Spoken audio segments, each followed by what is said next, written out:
আলাইকুম। হাই দাও। আমরা হচ্ছে এখন ঘোড়াঘাট হচ্ছে করতোয়া, এটা ব্রিজ না সেতু? করতোয়া সেতু। আচ্ছা, এটা করতোয়া সেতু। আমরা দেখতে আসলাম, যেহেতু পানি আমি খুবই ভয় পাচ্ছিলাম তাই বাবুকে কোলে নিয়ে আসছি। ও হচ্ছে পানি দেখলে খুবই অস্থির হয়ে যায়। হ্যাঁ হ্যাঁ হ্যাঁ, সব পাতা। আসলে হচ্ছে আমি স্রোতটা দেখানোর চেষ্টা করছি। দেখুন কি পরিমাণে স্রোত পানিতে। আমার হচ্ছে পানি দেখলে প্রচুর ভয় লাগে ভাই, এই জন্য আমি বাচ্চাকে কোলে নিয়ে আসি। আমরা এর আগেও আসছিলাম একবার, তখন এই ব্রিজের কাজ চলতেছিল জানেন।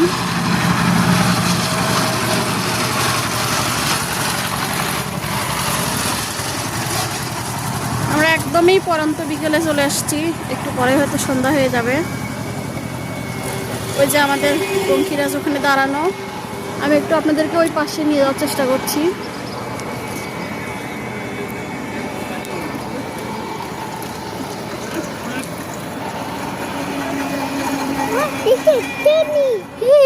আমরা এখন এই পাশে আসলাম, এখানে সুন্দর সুন্দর কিছু হচ্ছে ইয়ে করা আছে। বাবা করো না, দূরে থেকে দূরে থেকে বললাম। দেখুন পানি দিলে কি নষ্ট হয়ে যায়। দূরে থেকে দূরে থেকে। বাবা তোমার ভালো লাগছে?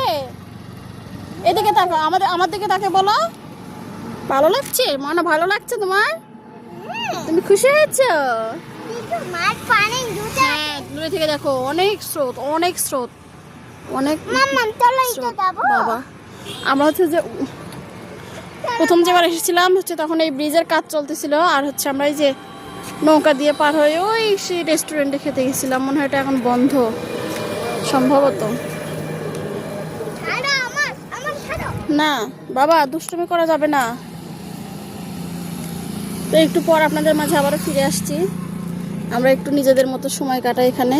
তারপর নদীটা মোটামুটি অনেক বড় এবং ব্রিজটাও অনেক বড়। ব্রিজ না তো, এটা সেতু। অন্যদিকে আমার হাজবেন্ড ভিডিও করতে ব্যস্ত, আর আমিও এর ফাঁকে ছোট ছোট কিছু ক্লিপ নিলাম। এখনই সন্ধ্যা হয়ে আসবে, তাই আমরা খুব বেশি সময় সেখানে ওয়েট করিনি, জাস্ট কিছু ফটোগ্রাফি করে আমরা ওখান থেকে চলে এসেছি। তো আজকের এখানেই ছিল, এই ভিউটা আপনাদের দেখানো ছিল। কেমন লাগলো অবশ্যই জানাবেন। দেখা হবে পরবর্তীতে নতুন কোনো জায়গা নিয়ে। এটা হচ্ছে ঘোড়াঘাট করতোয়া সেতু। ধন্যবাদ সবাইকে, আল্লাহ হাফেজ।